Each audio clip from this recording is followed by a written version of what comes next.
Hello, and welcome to a slightly different No Small Roles, because your regular DM has been replaced by this animatronic takeover. My name is Ben Galpin, and welcome to this very special Woaden Isles edition of No Small Roles, where there are no small roles, but plenty of Arctic roles. Huh?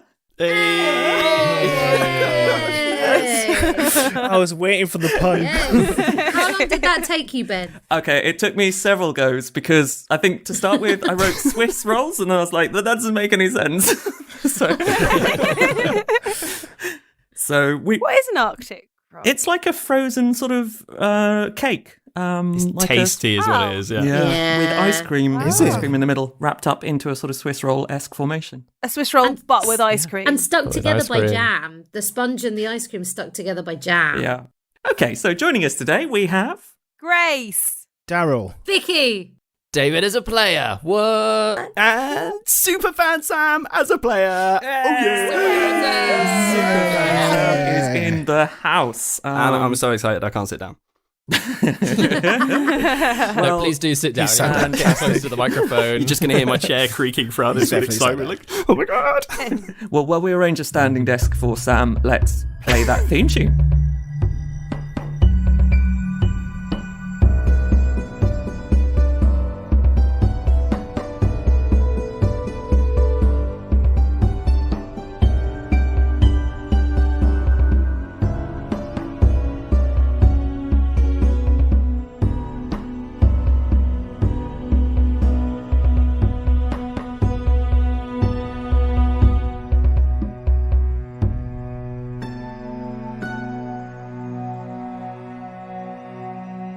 So, in a break to our regularly scheduled programming, today we are taking a trip down to the cold south and to the ice-shrouded islands known as the Woaden Isles, named for the blueness of their landscape by sailors passing along the shivered shore.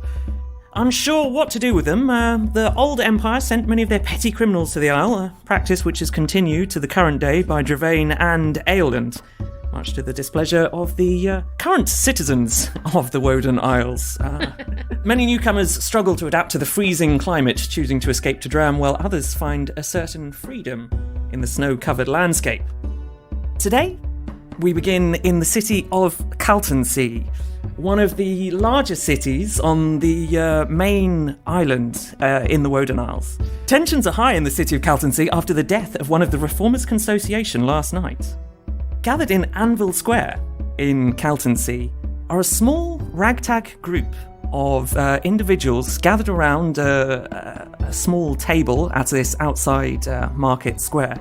Stood on one side of the table is a older halfling with weather-beaten tan skin, sandy brown hair, which is starting to turn white, particularly in his pronounced sideburns.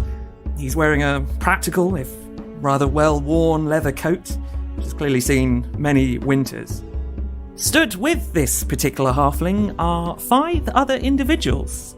And if you would all like to take a moment to introduce your characters.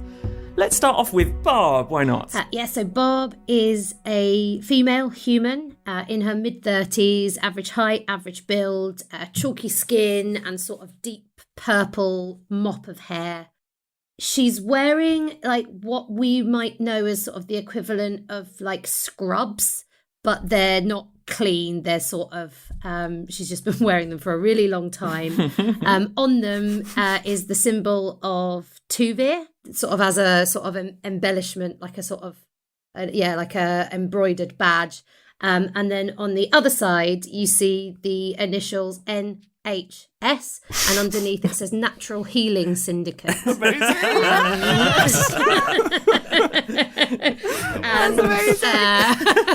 And she is laden with knives, darts, and needles. Fantastic. NHS, brilliant. So good.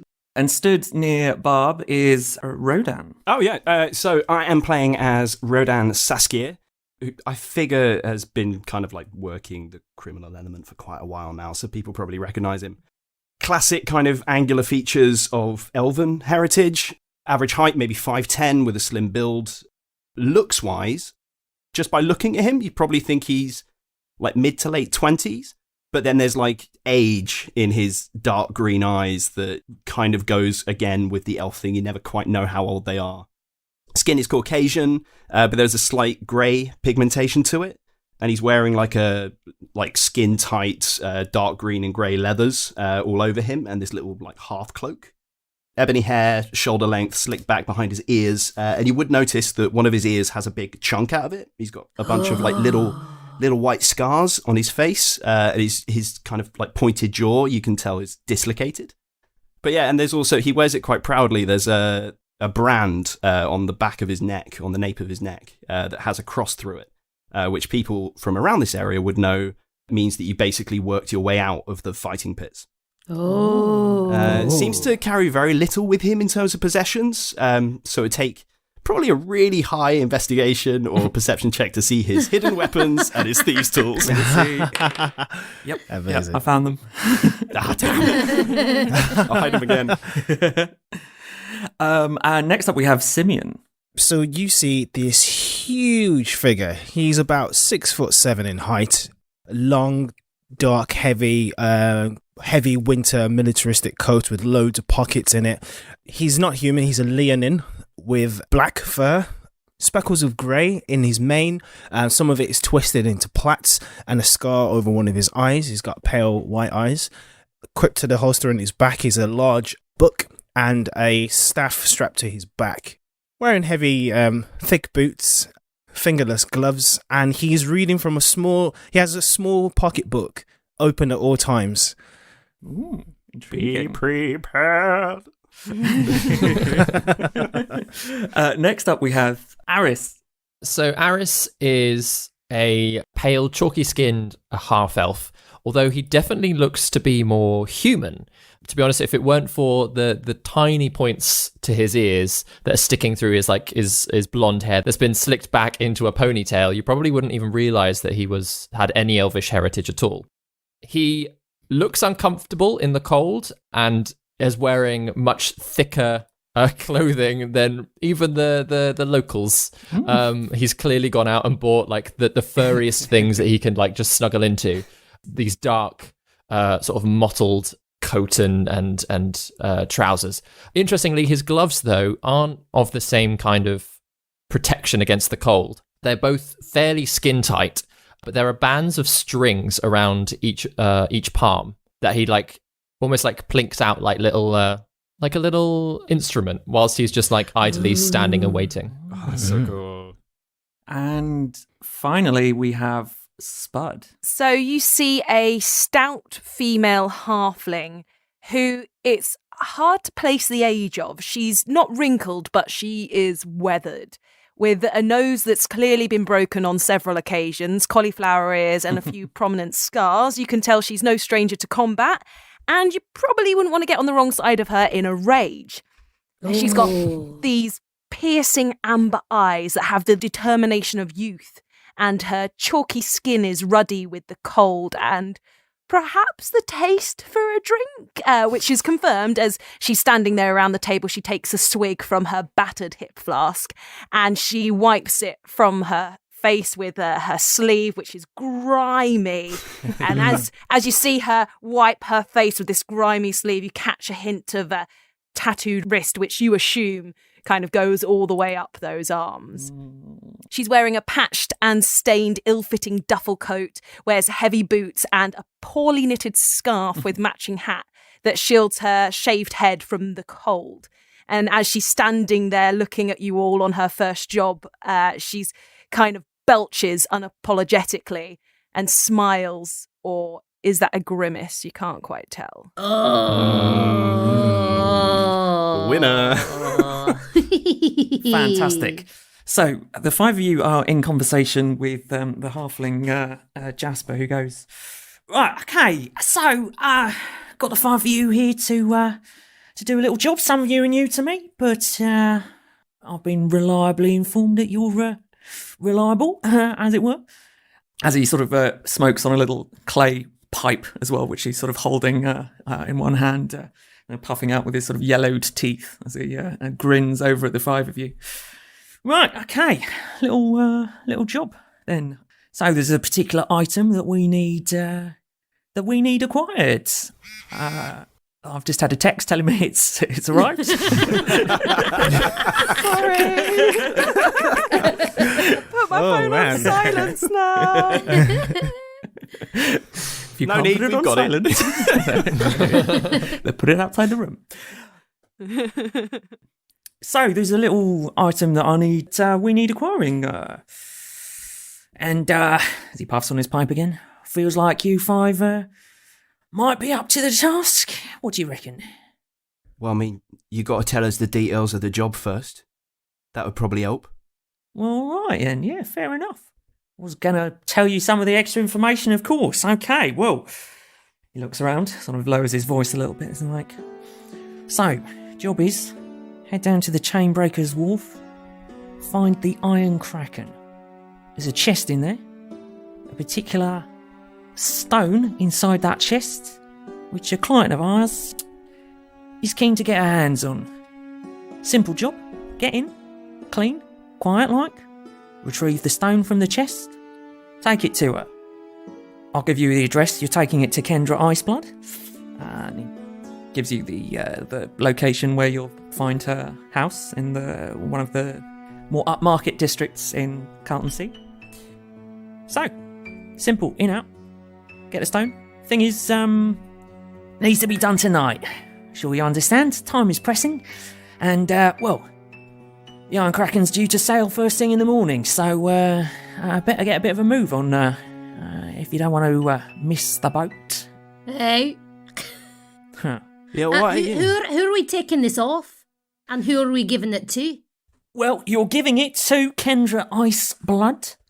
You're taking it off, I guess you're taking it off the ship.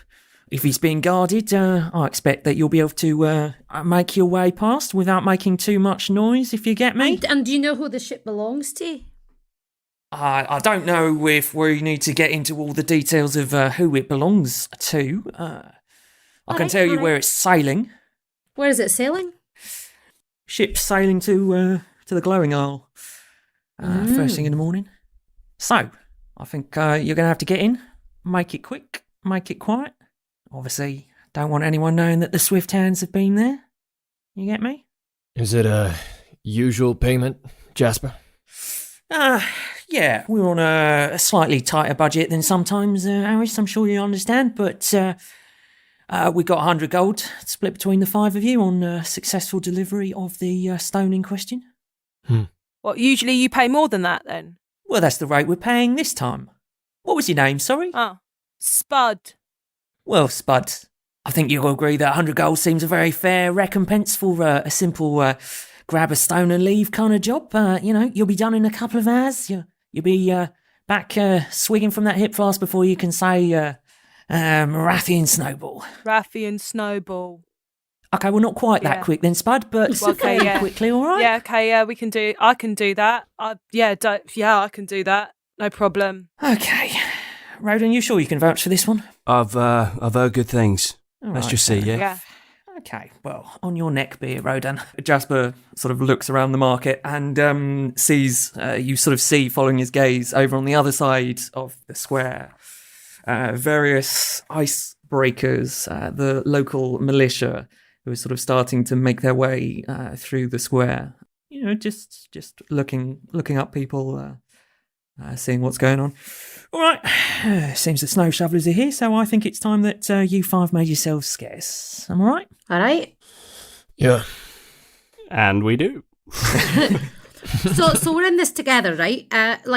Should we what are you lot like good at?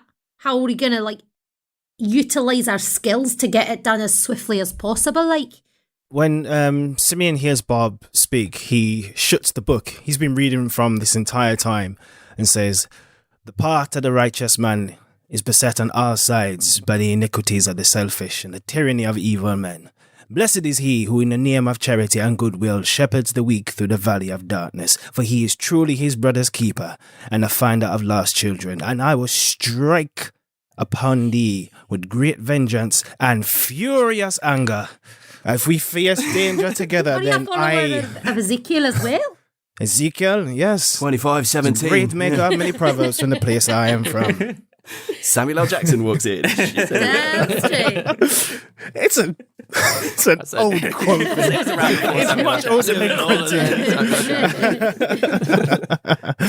I respect that. I do, Simeon. Yes. But may these wicked people feel the wrath of my power. If anyone is to cross us tonight, I will have anyone's back as long as they have mine.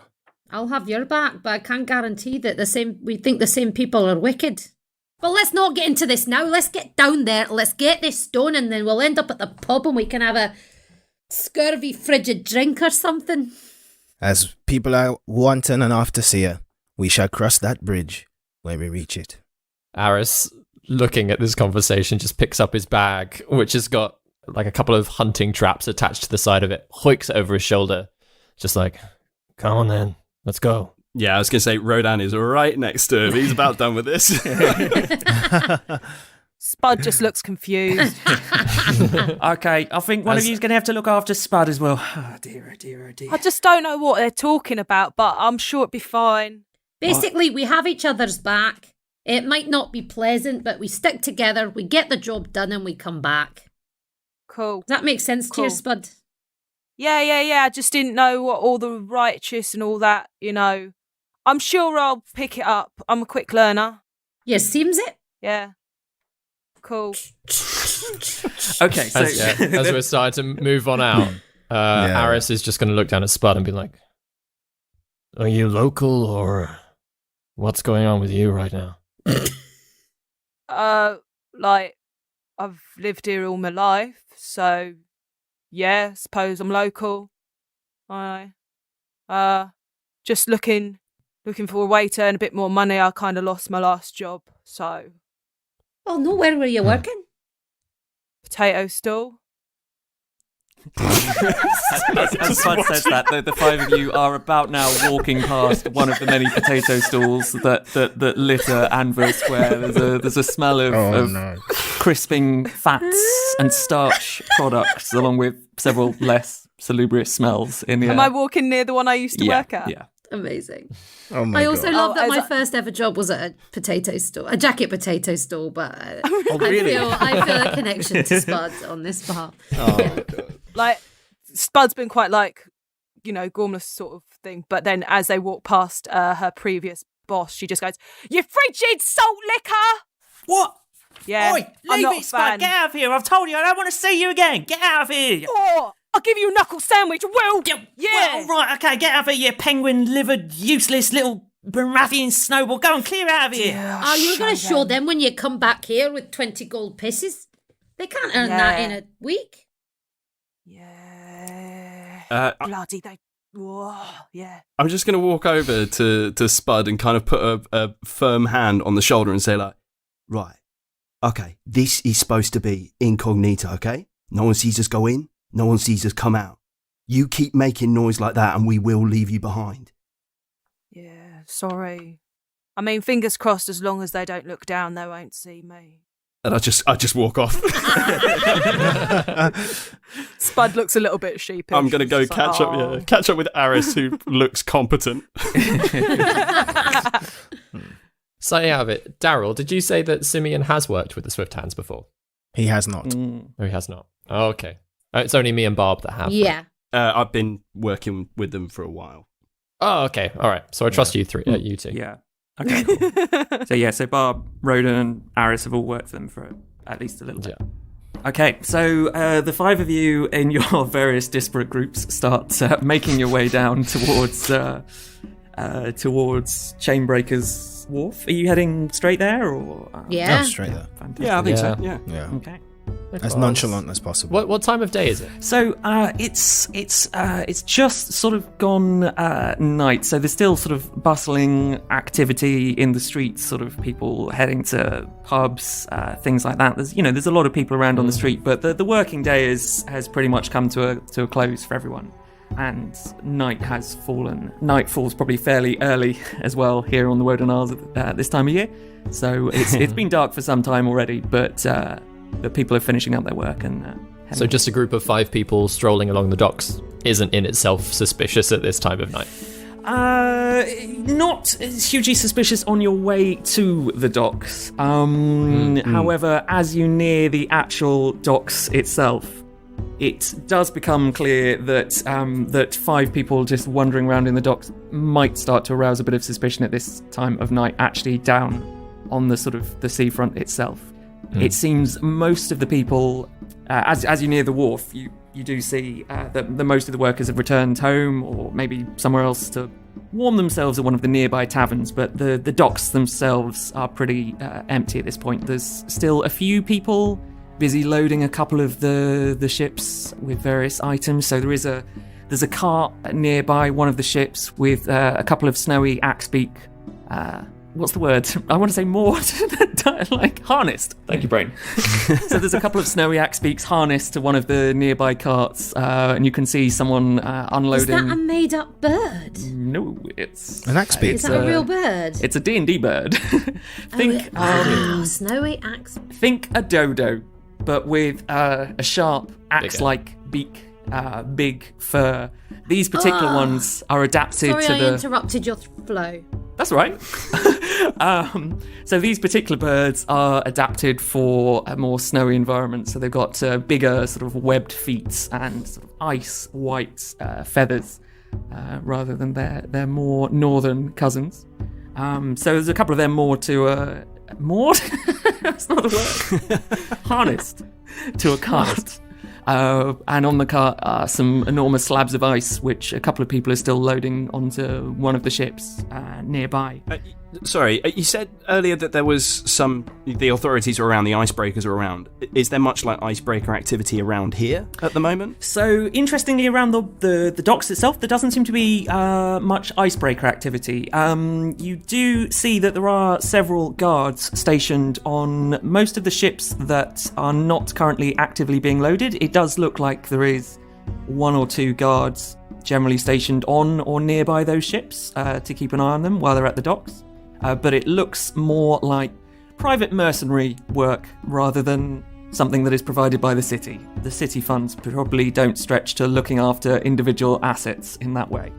And so if you want to look after a ship, you pay for it yourself. Do we recognise the Iron Kraken, or are we going to need to have a bit of a look around? You can have a bit of a look around. I think it would be fairly quick for you to spot it after an initial sort of look around. Are you looking around? Does it look iron and a bit like a kraken? Sort of similar. Are you looking around? How are you looking around? Are you just sort of wandering down the docks, or are you sort of going from the shadows, or what's the plan, gang? I'm gonna sort of take a stroll down the docks, slightly separated from everybody else.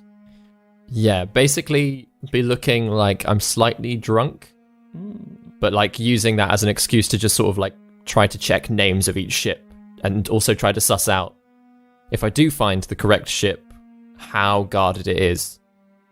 I'm going to follow him in the shadows to sort of cover him and assume that he knows that that's going on. Just sort of start doing it, but just be like, I've worked with this guy before. Whether he knows that is a different story, but that's what she assumes. Nice. Cool. Okay. So as the two of you start to make your way along the docks, subtly or drunkenly, as is your choice. I think I'll do a subtle thing as well. I'm quite stealthy, so I'm gonna take a different route to the one that Barb goes off in. Okay. So I'm gonna head to maybe like make my way towards the far side of the docks as quickly as I can. Spud, Simeon, you following, or what are you doing? I'm sticking close to Simeon because he's massive. Simeon will draw his hood up and find like a crate or something to sit down and like try and be as inconspicuous as possible. Looking around, there aren't many people as big as he is or as unique looking as he is, so he's trying to stay as incognito as possible whilst trying to keep an eye out on the others that have wandered. Fantastic. So, tell you what. Let's have Initiative. Let's have initiative. Let's have an investigation check from the people who are looking actively on the docks. And Simeon, can I have a Actually, Simeon and Spud, can I have a perception check from both of you, please? Ooh, that is a natural 19. For 13 for Aris. 22 for me. Fantastic. 14 18. for me. 18 and Spud. 9. Nice. Okay. Simeon, remind me what yours was, sorry. 14. Okay, so Woaden, you're the first to spot the Iron Kraken, and Aris and Barb, you spot it shortly after as you see Woaden sort of allegedly drunkenly wander sort of near it. It's a moderately sized cargo ship. You see at the bow has been strengthened with iron to act as a sort of icebreaker through cold seas around this area. And there's a rusty iron figurehead of a kraken, or what clearly was a kraken when they first built it. Age and the years have not been necessarily hugely kind to the figurehead on the front of the ship, and rust and wear and tear has removed quite a few of the tentacles of the kraken, but you can see what they were going for when they made it. So you spot that fairly quickly. As you're sort of actively looking around, you do see that the ship itself appears to have a couple of guards stationed on or nearby it. So there is a guard patrolling around just on the dock front, near the jetty out to the ship, and there does also appear to be a guard on the ship itself. Simeon and Spud, while you're having a look around, Spud, you're maybe a little less clued up on what's going on, but Simeon, you are also just aware that there are just sort of, there are other figures around, and maybe there are other figures also hanging out in the shadows along with yourselves. So there's obviously, it's a slightly shady part of town around by the docks. Figures, like, are they like people walking around, or are they homeless, sleeping rough? Like, yeah, there seem to be that you're just aware that there's a few people making their way around the docks who, like yourselves, don't necessarily want to be spotted. You just spot at one point a figure in the shadows, and then when you look again, they've gone. I cast message to Aris. Advice of caution, my friend. Danger and suspicion walks among us in the street. You can reply to this message. Understood. You're a good lookout. Keep it up. That's not a word, but Aris is obviously like just that little bit more aware of things moving around him now. So he's not only like sort of making his way over to Woaden to check out the Iron Kraken itself, but he's trying to keep a closer watch to the shadows to see whether or not any movement, anybody else in the area is looking like they're going to be a danger to the mission. Sure. Roll a perception check for fun. Oh boy. That is an unnatural 20. yeah. Nice. Wowzers. Okay. With an unnatural 20, that's a good roll, gang. You do also just briefly spot, looking over towards one of the sort of the walkways through sort of towards the main city, there seems to be a figure over there. Just stood there. Is he looking at the boat? Or us? Or do I even see any of this? All questions Aris is asking himself. Yes, Aris, what was that? The figure seems to be, it just seemed to be keeping an eye on what's going on rather than looking in one specific direction. So it just seems to be keeping a lookout at the docks, and generally they are in a position, with an unnatural 20, they are in a position where they've got a good oversight of the Iron Kraken, definitely. But they're not staring at the boat. And this is that's the only person that seems to really have an eye on the Kraken, or are there's guards as well, right? Yeah. So there seems to be a figure or a couple of figures in that a couple of you spotted. One who sort of disappeared off into the shadows again when Simeon looked that way, and one seems to be keeping a bit of a watch of the docks and generally. And then there appeared to be two guards, one stationed on the boat itself, and one sort of walking up and down, but not straying far from the gangplank. In fact, I've just read the actual text for this. So it's people I can see. So at this moment, I can see Aris. Who else can I see from the party? I think Barb was pretty hidden. Was that the plan? Yeah. Barb, yeah. So depends how stealthy you've been, Barb. But if you want to roll, you're welcome to roll. See how stealthy you've been to find out if Woaden can see. Spud and Simeon are just sort of blending in quietly rather than hiding, I think, is the impression I'm getting. Yeah. So you can see the two of them. So the others They're just can sort of see. quietly sat minding their own business, seemingly, down at the one end of the dock. Drinking from a flask, offering it to Simeon. 11 for stealth. So you can also see interesting. Barb. I think I'm going to go with the experience, and the big one probably would be the way that Rodan would be like, this is the best way to do it. But he doesn't say anything. He doesn't move any body part. But you guys, you feel this kind of... so this is Aris and Simeon. You feel this like thrumming in your head for a moment. It's like... whoa, whoa, whoa, whoa, whoa, whoa, whoa. And then just like this void of sound. And you hear Rodan's voice in your head. And he says, well, I don't react. I don't ask too many questions. I don't really know how this works, but basically for the next 3 hours we can talk like this. Like, so you can contact me, I can contact you, but you see anything, you hear anything, you let everyone know. Excellent. Communication is key to our job well done. You what? Damn, I think I picked the wrong person. So that was Rodan, Simeon, and... See. Rodan, Simeon, and Aris are linked. Amazing. Nice. Okay, so there's a guy in the shadows over that way. There's 2 guards that way. Rodan, you're sneaky. Thank you. Do you want me to go have a look? That was, yeah, All right, I'm on it. the point. Yeah. Gold. Barb's not part of this conversation, is she? No. I'm going to try something because I think it would be fun. So she's going to just sort of realising she's not really quite hidden, just go up to the 2 guards on the ship and just sort of walk up to them, put her hands on her hips and cast command at second no. level. Oh my god. Okay. Oh no. Kick it off. Meanwhile, Rodan is sneaking away. Okay, command. Tell me what that does, please, Vicky. Oh my god. They must make a wisdom saving throw. Okay.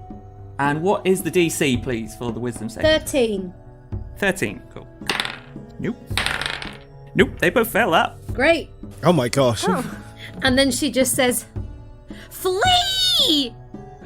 Okay, so let me just look up commands. They run for 6 seconds. They run for Is it only 6 seconds? It might be just a round, I'm not sure. I think it's just around. Let me just double check. That's a much worse thing than Oh it my seems. What's the point of doing it for 6 seconds? Well, it's done now. In combat. No, but why It's would you done now. invent something that only happens for 6 seconds? Because it lasts one round in combat is the idea. One round of combat, yeah. It's a low level. It's a low Yeah. level spell. Yeah. Isn't it? So. Oh, Oh, no. God. Okay. But no, I love this. So the 5 of you see, oh well, maybe I don't know, Rodan, if you're paying attention at this point or not, but the 2 guards turn and one of them starts pegging it northwards along the dock, and the other one starts, oh fuck it, let's be more fun. He's gonna dive off the side of the boat. Oh wow. Amazing. So you just hear an enormous splash as one guard dives off the starboard side of the boat into the pretty freezing cold waters of the Woaden Isles. Massive And splash. to his death in this freezing cold water. Yeah, do you take that 6 seconds, man who's just jumped into the water? Is anyone else doing anything Do in we- this 6 seconds before? Yeah, of course. Do we see this? We all see this, right? Because we're all kind I of think nearby. the guards Yeah. probably also make quite a bit of noise as they start running. Oh wow. I'm gonna with the telepathic link just be like, preacher, potato, let's go. I say to Spud, because Spud's not linked. Come the game is afoot and come let us make our move, and I'll cast minor illusion after the guard that's still running, the sound of lions just behind them, to make sure they carry on running and don't yes. decide, hang on. That's cool. You have fixed 6 seconds. Well done. Minor The sound of illusion of lions lines. will be Okay, snapping cool. at Let me. What's your spell DC, just to see if it fools him or not? Don't worry about it. He rolled a 2. Okay. Okay, so hearing the sound of lions behind him, this one guard continues decides that his pay is not worth this and just carries on pegging it northwards.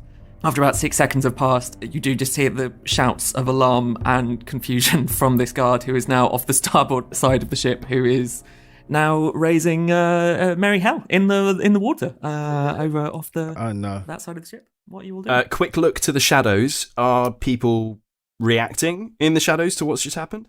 It still just seems to be stood there observing what's going on. Doesn't seem to have responded hugely to the ruckus. Interesting. I send with the psychic link. Are we moving? Are we doing it now? There is no time like the present, and fortune favours the bold. Let us make our approach. Aris has walked up behind Barb during this and is just like, that's one way to do it. Bob ignores him. Let's go. It's all right. It's done now. Yeah. Let's just keep moving. Cool. So the four of you, followed by Barb, make your way onto the Barb looking too cool for school at the back. Make your way onto the ship. The first part of the ship that you make your way into is actually in the centre of the ship is an open area of deck, sort of on a level with the dock. There seems to be 2 raised sections of the ship towards the...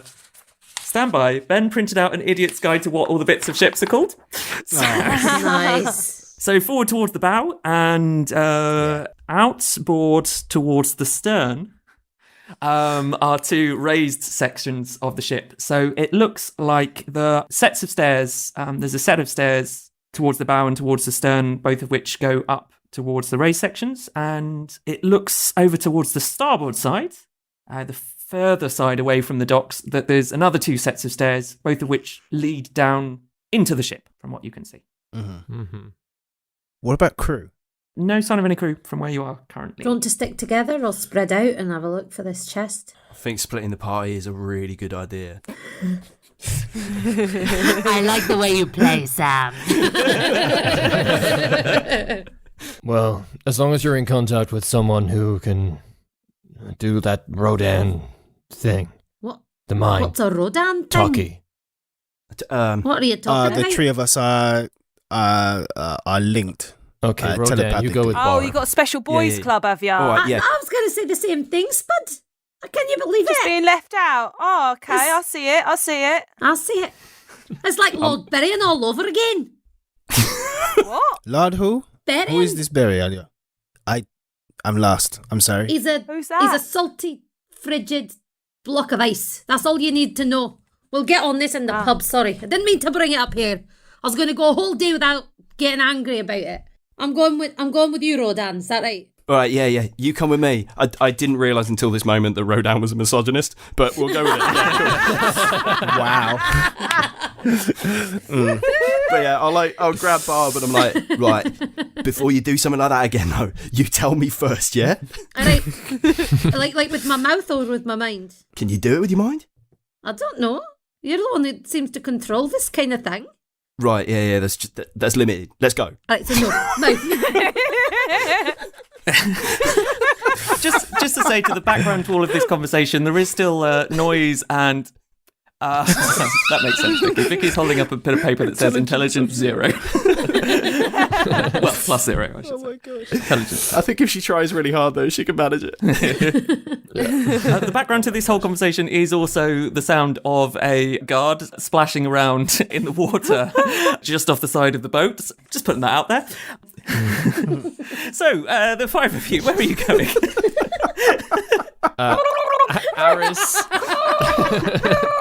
I'll never let go, Jack. So whilst Barbers and Woaden have started chatting, Aris is just going to walk off toward one of the stairs or ladders that goes below deck. Cool. Okay. Don't have a preference. Let's say the one closer to the bow, but going below deck. So Aris starts making his way over there while the conversation. He's gonna bow down. As he like descends the stairs, though, he's going to pull a bag of caltrops out and just sprinkle them across the stairs as he goes. Okay, fair enough. So Caltrop, are you telling the rest of your group that you've done that, or? I was about to say. I mean, Guess I'm you not don't gonna want company. He's going to make a thing of it, like as everyone's deciding what they're doing, of like pulling it out, like showing, and then like sprinkling them down. But he's not going to say anything. As you're doing that, you do just hear a voice coming from the sea go like, "Stop sprinkling things and throw me a bloody flotation." I love it. We haven't got the wet bandits, but we got the wet guard. Okay, so Aris is making his way towards the bow. Well, Woaden and Barb are having a bit of a disagreement. Spud and Simeon, are you... Simeon will also descend and say, "Come, my diminutive friend, and let us relieve this ship of its bounty." Okay. Woaden and I Barb, are like you chocolate following? bars, yeah. Should we go down the ladder? Should we go down the ladder? Yeah. Take it from a different perspective. We're all linked.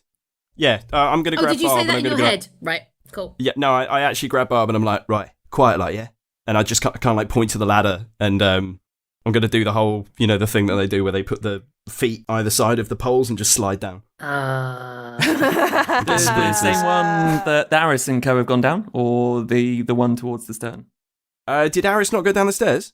In which case, Yeah. I'll go down the stairs. Yeah. He went down the stairs towards the bow, but there's a Cool. set of stairs towards the bow and there's a set of stairs towards the stern. So there's two sets of stairs going down. Yeah, let's go to the one. In which case, if everyone's following the same ones as me, I'm going to like start pouring out the caltrops, stop, wait for everybody to like get past, and then be like, all right, I'll carry on. We'll stealth down the stern then. If they're going down the bow, we'll go down the stern. Okay, okie doke. Fair enough. So Barb and Woaden are going down the stern. So over in the bow of the boat, as Aris starts laying caltrops, picking up caltrops. Which, for your, if it comes up, Ben, any creature that enters the space of the caltrops, so like uses those stairs, must make a DC 15 Dex saving throw, or stop moving and take 1 piercing damage. And until they heal themselves at least 1 hit point, their speed is reduced by 10 feet. Good to know. Wow. And is that anyone who goes through... If you guys go through knowing that they're there, how does this work? If any of us go through the caltrops, it's the same thing. Yeah, that's just a bag of caltrops I've emptied Cool. down Good to the know. stairs. Okay, thank you very much for that. Caltrop. Oh, I feel weak with my ball bearings. I was Take like, that, bull do we bearings. have anything between us? So, as the three of you make your way down with Aris sprinkling the caltrops back on the stairs again afterwards to the sound of someone splashing around in the water, shouting off the starboard of the boat, you make your way down into a sort of a room that takes up, at its widest point, looks like it takes up the full width of the boat, but it sort of narrows nearer the stairs where you come in. There appear to be various sort of sacks littering part of the floor, as well as a chest over on one side of it. Over at the port side of the boat, there is also another door. What would you like to do? And I say telepathically to Aris, was there any indication that this item that we seek is of magical persuasion? I mean, it's probably better just to assume that there is. I don't like to make assumptions. It is the first sign of ignorance. And I'll thrust out my hand and cast Detect Magic in the direction of the door. Okay, nice. Nice. So, okay, you would actually then, with your Detect Magic up, detect that there are some faint magical auras coming from the other side of that door. Well, there is certainly something on the other side of that door. Whether there is life behind it, I do not know. But we are bound to find something that is valuable. And maybe the quarry that we seek. Was that out loud? That is out loud. That- Thank you for checking me on that. That is out loud. You can also say it to us, mentally. Wait, I have a question. And When one of you talks, do That's the a good rest of idea, you so- hear it by default? So have you heard what they've said between each other's heads? Right. No, I should make that as a conscious decision. That's me just not taking it all in. So yeah, I say that out loud for the benefit of Spud. And I relay that to Woaden and Barb. All right, so we're coming down the stairs on the stern, and we're like, all right, Yeah, magic door on the Yeah. other end of the ship. Right? Is that a chest? yeah. I guess that might be what we're looking for. Spud, you seem like you could take yourself in a fight. So, Yeah. you want to go first, just in case? Yeah, I can. I just one thought though. You know the person who's making a racket outside. Like, should I Yeah. go maybe nut him in the head or something? Cause No, I think it's better if we just work fast and get out. okay, cool. Cause they might. Yeah. Okay, cool. Yeah. Spud tries to open the door. You open it. It doesn't appear to Cool. be. It doesn't appear to be locked. And as you open the door, are you stepping in? Yeah. Cautiously stepping. Yeah. But Spud's trying to, show that she's brave, and so she like puffs out her chest, but cautiously walks in. Yeah. Cool. Okay. Aris stands back. Yeah, Simeon takes a cautious slide just away from Aris to make sure like he doesn't get something doesn't fly out towards the two of them. Okay, so as you cautiously make your way into the room, the sight that greets you, there's a hammock over on the right-hand side of the room. No one in it, from what you can see, and appears to be some sort of desk or sort of table thing over towards the left-hand side of the room. Okay. Seems like there's nothing scary in here. Spud slowly approaches the hammock to see if there is anybody in it. Make an investigation. No, I'm joking. There's nothing in the hammock. Oh, there is nothing in it. Yeah, it's an empty Sorry. hammock. You're good. All right. Yeah. Yeah. I think you'll both be safe to come in here and have a little look around. Did you say you saw something or sensed something?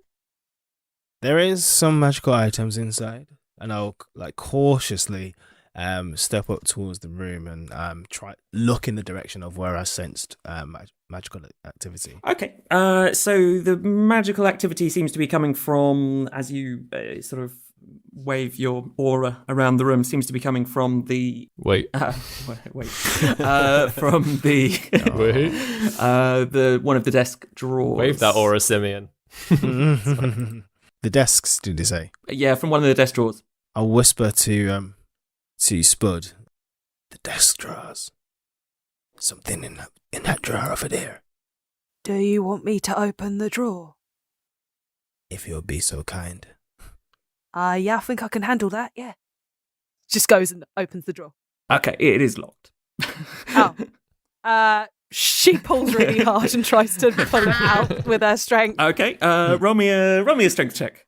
Okay. Oh my gosh. Hey, Simeon, do you need thieves' tools over there? I've got thieves' tools, I'm just using my strength.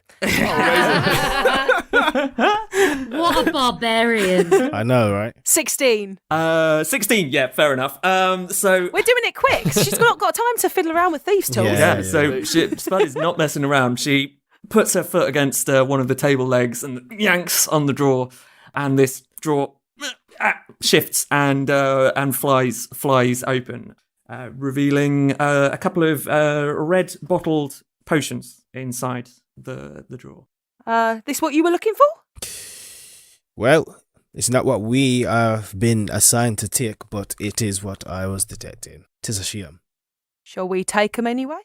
Well, my eyes are blind to this thievery. If you want to take them for yourself. Sure. Spud pockets one. Can she use sleight of hand to try and put one into Simeon's pocket? She certainly can try. Do I roll against that? What's your passive perception? 11. So you've got to beat she probably 11. won't get it Spud. in. 19. Yep. Yep, you have no idea. So Spud's hung onto one and put one in Simon's pocket. That's my understanding. Yeah. Perfect. And there's 3, aren't there? 2. 2. Cool. Yeah. Was that all that I could sense in this room? The also seems to be a slight magical aura also coming from one other drawer on the table. Well, there's one other place that we haven't searched, and I kind of like point to wherever it is. You point towards the other drawer. Yeah. Want me to do the honours? If you'll be so kind, since you were so effective last time. Oh, this one, it's just sticking a bit. That's What did you roll? That's 7. A 7. As you stand by to yank with all your force, you're taken by surprise by the fact that this drawer wasn't actually locked and instead comes flying out of the runners. Make a dex saving throw, Spud, for fun. Oh my gosh. Amazing. Wow. Oh, that's an 11. Okay, so Spud finds herself on the floor, reminiscing potentially in her mind about the times she's been knocked down in one of her fights, this time against a slightly less worthy opponent potentially. But clutching onto the drawer on the floor as you fall, you find in your hands the drawer, and the contents of the drawer seems to be a sort of raggedy, sort of old-looking hat in the drawer. Hat. Oh, it's just rubbish. Yeah, but I sense something from it. It is giving us some kind of energy. I could cast Identify. It could take I could cast it. It could take 10 minutes, which we probably don't have. Aris has stood at the door, sort of being like, well, either take it or leave it. We can check it later. Yeah. I'm not interested in this thing, but Spud, if you want the thing, you can pick it up and take it as we go. Spud puts the hat on. Just out of interest, what magic is coming from this? Yeah, so Simeon, you would detect that it seems to have some conjuration magic from it. Conjuration. I've decided it's conjuration magic. Spud, pass me the hat for 1 second, please. She's just like just about to hover it over her head. She's like, oh yeah, sure. She chucks it. Sure, I catch it. Hopefully, please don't make me roll for that. You catch the hat. With I minus 1 dex. Oh yeah, -1 dex. Ooh. Oh gosh, You fumble it, but you catch it. Butter paws. He'll reach. Nice. He'll reach one of his paws into the hat and see if something happens. So you reach your Pull hand out a into the rabbit. paw into the hat. Do you do anything else? You Yeah, just my paw. put your Yeah. hand in the hat. I'm just gonna put my hand in the hat and try to imagine I'm taking something out of it. Okay. What are you trying to imagine you take out of it?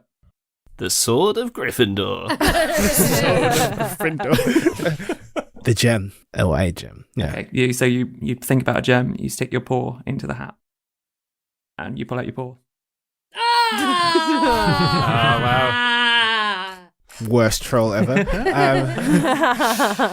Played. Meanwhile, over in the stern of the ship, Rodan and Barb have made their way down towards the stern of the boat. Just what before we retcon, they've said to you, Rodan, that there's a magical door on the other end, right? Right, yeah. And you've told me that, yeah? Yeah, I think, Cool. yeah, I did actually, I think I told you. I would have done. Cool. Yeah. And if, like, whilst the other two are, like, exploring the room, Aris is stood at the door just sort of communicating back to Rodan. Oh, cool. Yeah, cool. Okay. So you're keeping a bit of a running commentary of what the two of them are up to. Mm-hmm. What they found. Yeah. Yeah. Spud's fallen over. She's pulled the door out. Simeon nearly That dropped loud a crash hat. you just heard was a whole drawer coming out of the... Yeah. They got a hat, yeah. So while you two listen to a radio drama happening at the other end of the boat. I mean, do we want to check that there's no magic going on down this end of the ship, right? Right, well, I can't do that, you see. Bob pulls out like a What? Like he's miming a trumpet. Snowblower. What hand movement? What? That's a snowblower, obviously. a blowgun. Oh my god. Takes like a needle. This is all flavour. Takes a needle out from like a sort of a belt around her waist and darts it across the room, casting detect magic. Oh, cool. Yeah, Oh. but she's not like magic. She used to be a nurse and cast detect magic on this end of the ship. So, pulling out your blow dart, and so do you just sort of direct it towards a wall, or how does this blow dart magic work?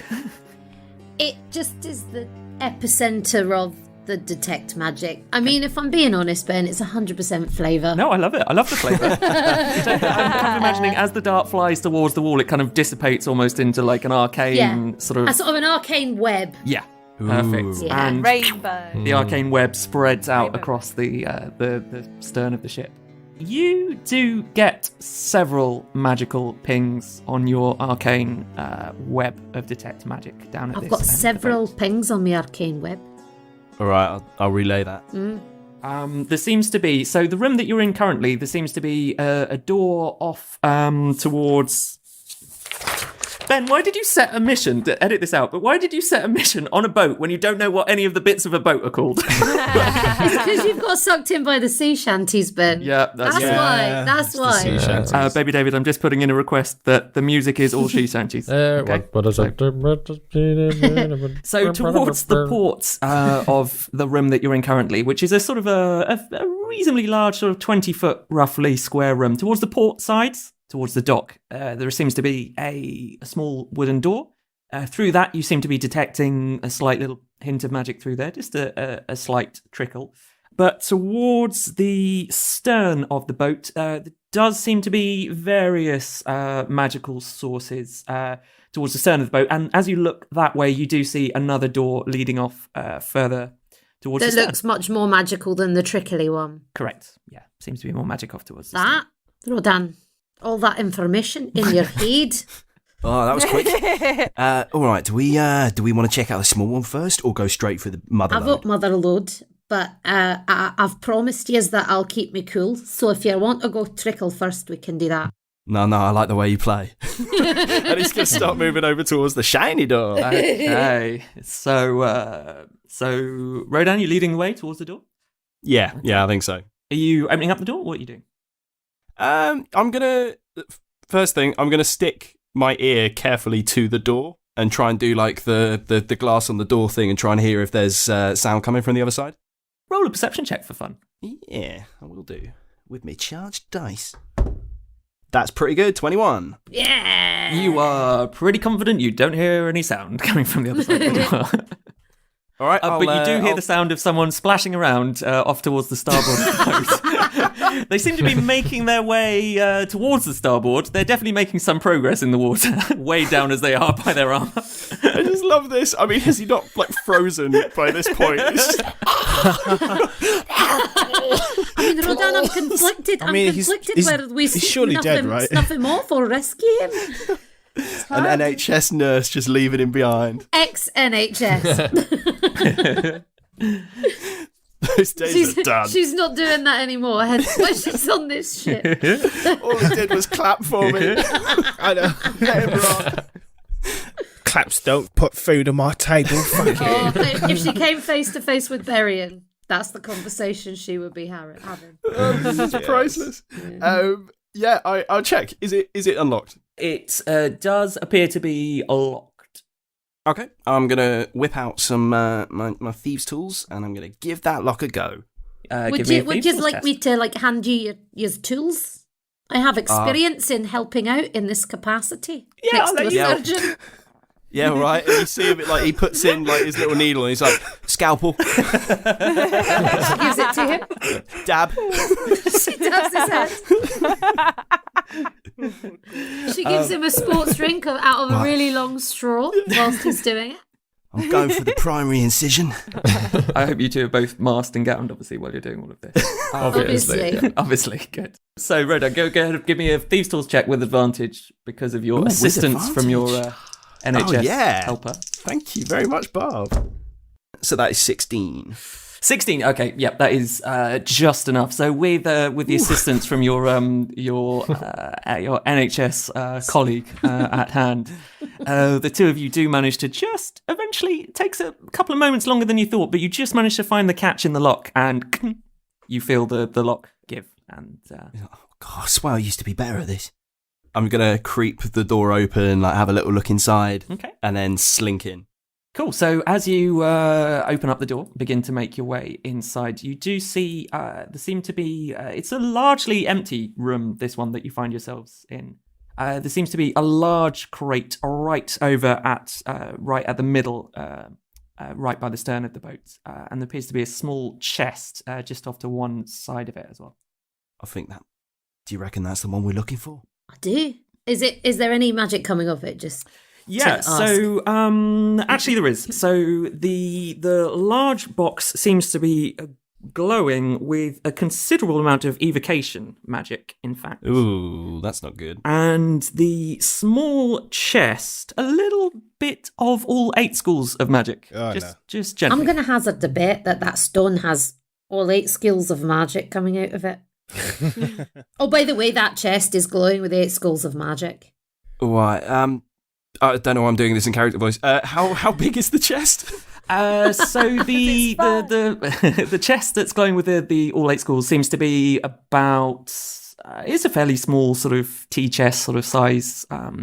Looks fairly weighty. It's probably maybe 3 foot across or so. Probably not carrying this out. Then we're going to need to. Looks like it's going to be pretty heavy if you want to try and drag the chest out. All right. Okay. I'm gonna make my way over to it and start like just kind of like having a little look at it and be like, is it trapped? Something like this. They normally would. Like have a little look around at the hinge and like the back. Are there any like connections to it? Can I see any arcane runes? That kind of thing. Yeah. Go ahead and give me an investigation check, please. I will. Can I give him advantage because I'm dabbing his head and giving him sports drink? Are you? Yeah, go on then. Because you got detect magic up, I'll give it. I have already rolled. The first one was not good, so Yeah, go on, have advantage. yeah. I think I was trying my the second one is good. Okay, second one is that is a 16 plus 3, 19. Okay, 16 plus 3. With Barb's vital last-minute assistance there, just as you were about to be like, it seems fine, you do spot that there do indeed seem to be a couple of arcane runes on the outside of the box, and looking at them and then looking over at the larger box in the room, you do spot that a couple of them seem to almost look similar or be matched in some slight way. All right, okay. I think we open this thing, it detonates everything in this room. And I'm gonna, with that, I send the exact same message psychically to the other two. I think we found the chest. All right, we shall make our way over there. Spud, you want to go open another locked thing? Yeah, I think I can do that. All right. I'll message back. Spud's coming your way. Thanks for the warning. I feel like Spud's the equivalent of the person who's really good at opening the really tough jars at this moment. Yeah. Yeah. Just like, oh yeah, Spud, can you just open this jar for me? Yeah, I can do that. So, all right, Spud, we're all going to get off the boat and then we want you to open this chest. We trust in you. Go on, you guy. I'll be casting mage armor as I get myself over. You can cast mage Come armor. what way? Paranoid wizard in tow. Please. I'm a class of 9, please. Okay, so you start making your way over, carefully stepping over the caltrops, yeah. I assume, on the way, and head towards the stern of the boat. Aris, were you going with, or are you staying put? What are you doing? I follow everybody else. Can I just do a very quick sweep of everything else below deck? Yeah, absolutely. Go ahead and give me an investigation check. Natural 20 Okay. for a 25 altogether. 25 altogether. Okay. With that, like, you definitely... He's got that canny investigation. Yeah. Ranger Deft Explorer. Thank you very much, Tasha's Cauldron of Everything. So you do actually find, just sort of hidden in a little sort of cubbyhole and little compartment on the desk, which you didn't initially spot with all the excitement about ripping drawers open, just a little extra little compartment that just seems to be about the size of a book. And as you open it up and reach your way in, you do seem to find, like, I guess it's a sort of a logbook or something of the boat. Seems to have a fairly good indication about what's been loaded up in port and where it's going and who it's from, so on. I'm not spending too much time on this, but like, is there anything that jumps straight out of the book that catches my attention? Yeah, I think with a natural 20, you would spot a few bits and pieces. So you would actually fairly quickly within that see a mention of a stone actually mentioned in there. And in the book, it seems to be called the Resonance Stone. With a natural 20, you would also notice that there's sort of various sort of references about food and so on that have been taken on to be taken over to the Glowing Isles. And it definitely looks like there might be a little bit of code or something written in there about the food as well. But if you're just having a quick look at this point. Yeah. I'm gonna take the book with me. I'm gonna pocket the book. Okay, you have Just in case it's useful later. a captain's logbook. Sorry, while they're making their way over, can I just do... You said we found, like, oh yeah, the runes copied onto these crates of evocation. Super worrying. Can I see any other kind of, like, runes around the room that might be linked? So, like, something I might have to deactivate before getting to the chest? So there doesn't seem to be stuff linked around the room itself from what you can see with your investigation check that you rolled earlier. And the runes are linked between the crate and the chest. Yeah, it does seem to be between the crate and the chest. I send a little psychic message to the other guys and say, it's probably within my skill set to attempt to have a crack at disabling this thing. Is everyone all right for me to have a go? You shielded? I feel personally attacked. And ironically, the attack hits with the AC of 13. So, And instant death of 20 hit points. Please proceed with all caution and due care. The importance of our mission and the success of our mission depends on your success. Please proceed. Okay, I'm going to attempt to disable this trap then. So did you say that in your head or out loud? So for me, you're just disabling it with no I mean, words. I feel like we're having a conversation in this room Cool, of just like, cool. yeah, yeah. I mean, I'm up for you doing it. I just like to be consulted. Right, you're a healer, right? Yeah. All right, you stay safe, and then you bring me back. All right. Harry. That was very Geordie, wasn't it? It was. I think I'm gonna tuck myself away in a corner, as sort of as far away from what's going on as possible, and then I'll give Rodan a wink and a thumbs up, and put another needle in my mouth, like. Okay, so Barb's on standby in one corner of the room. Aris What is... looks like the safest and furthest away. Yeah, okay, there's a far corner near the door where you came in that looks like about the furthest spot away from the two chests, or the Do you know chest what? and I'm the going to go behind the door and peer around the door. Cool, That okay. feels like the safest place to You see tucked what he's yourself doing. round the other side of the door. Aris is still looking at the notebook probably at this point. Spud and Simeon, you're making your way over. Are you just going to hang back near the door near where Barb is, or...? Yeah, I'm hanging back. If she's staying away for a reason, I don't mind staying away for a reason too. I mean, wait, actually, are you all right at this, Spud? Are you good at this stuff? I mean, I can open up things because I'm strong, and I also am good at thieves' tools. I've opened a few things a bit more stealthily when I need to, but it depends on what time pressure we're on, innit? Right.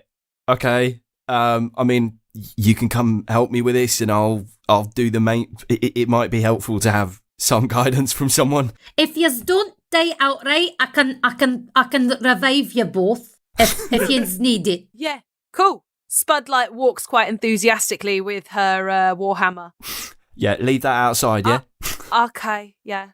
She reluctantly gets out her thieves' tools instead.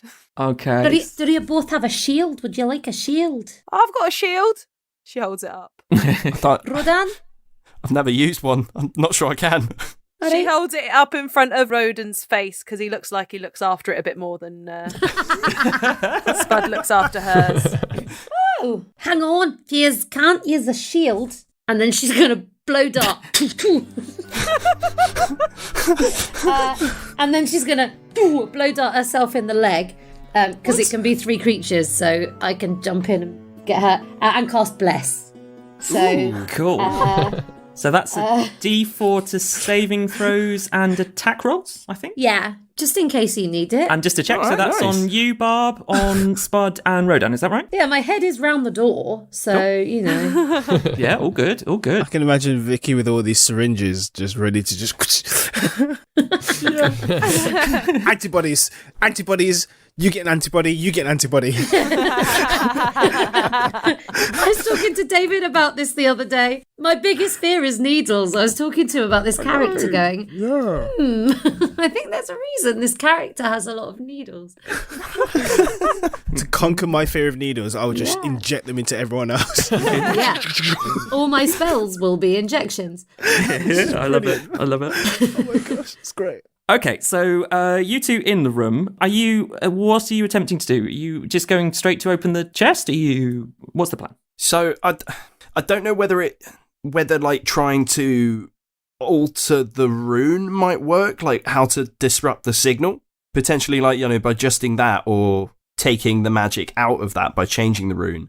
Would I know whether it's then just going to detonate the box, or if that would have some effect of, like, you know, severing the connection? An Arcana check for me. Oh Jesus, my strong suit. Okay. 15. 15.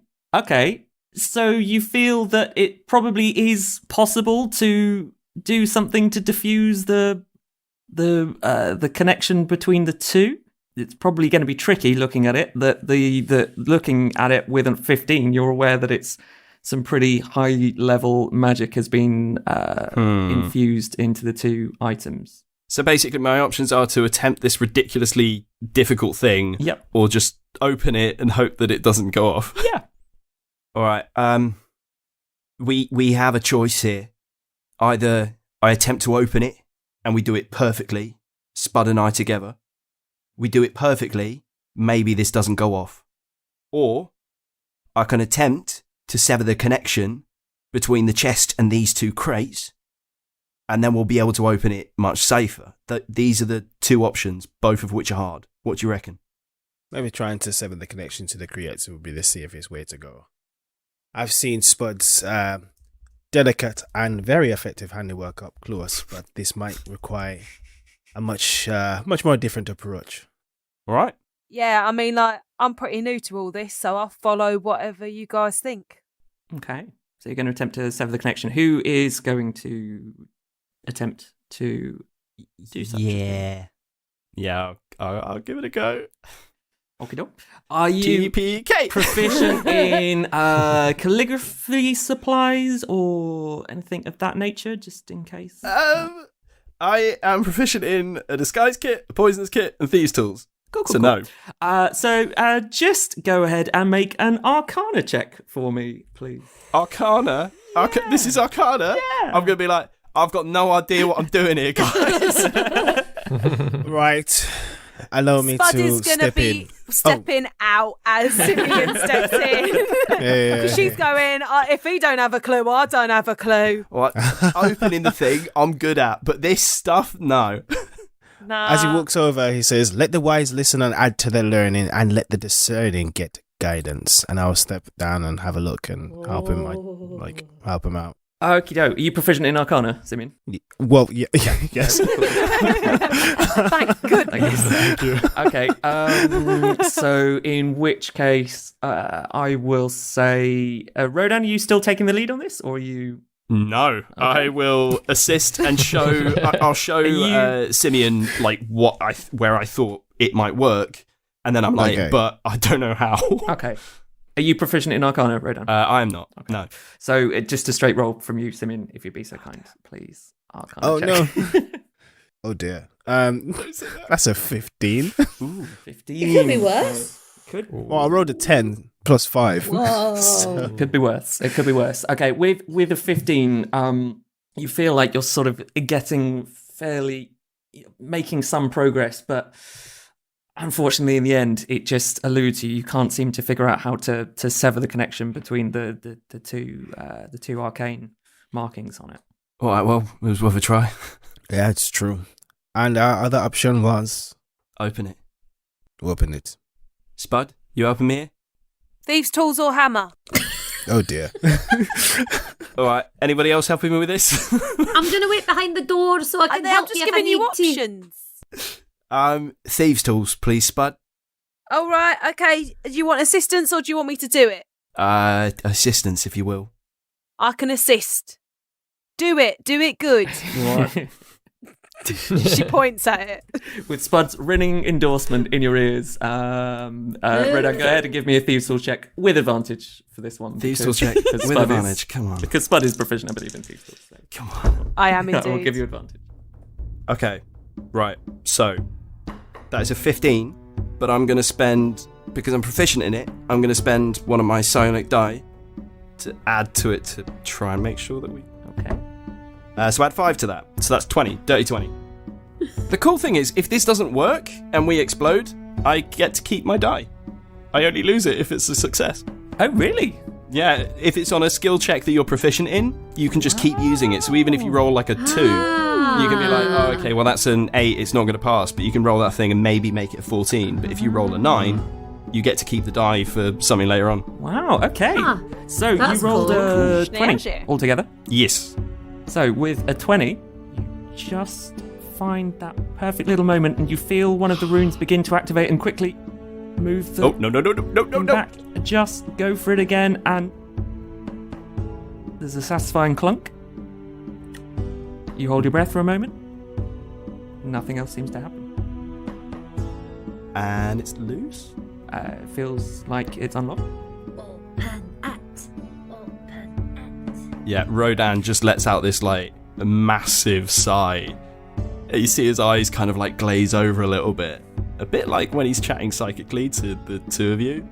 And then he comes back to the room and just, like, lifts the lid. Okay. So as you lift the lid up, you see sat sort of cushioned in some sort of soft-looking cloth to sort of protect it. There is a single stone about the size of a coconut or a skull. Those famous two things that you compare things to.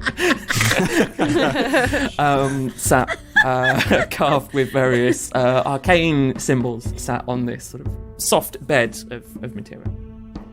All right, who wants to carry this? You opened it, why don't you? All right, don't mind me. And I'm going to slip it away to the point where they probably don't see where it's put. Okay. You trying to completely hide it? Yeah. Okay, give me a sleight of hand just to see how well hidden it is. Yeah, all right. Not very well. That's a 9. Okay. You see Rodan sort of shuffle something and then clearly just put it in a pocket. Ooh, magic hands. All Rodan sees, like, from Simeon, is just this massive flash of giant, like, gnashing teeth, like. You thought you were slick. Let us make haste.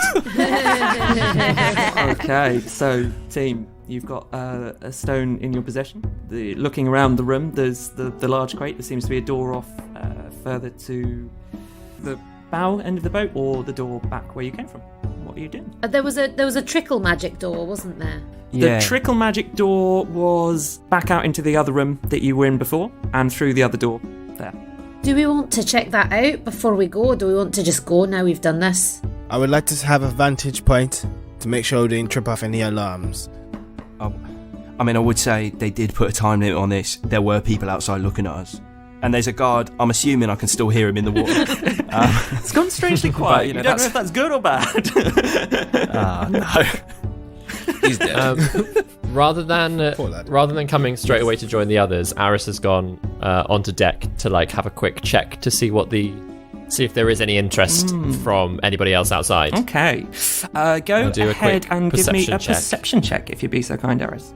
Yeah. 15. 15. Okay. Where once there was one figure, there are more. Looking down there, where you saw where your team spotted earlier that there was a figure, you see 1, 2 more figures looking around. Street slightly further to the north, another figure. Street slightly further to the south, another figure. You count 5 in all. Just message down to Rodan and Simeon. Either of you any good at sailing? Let me check my proficiency. No.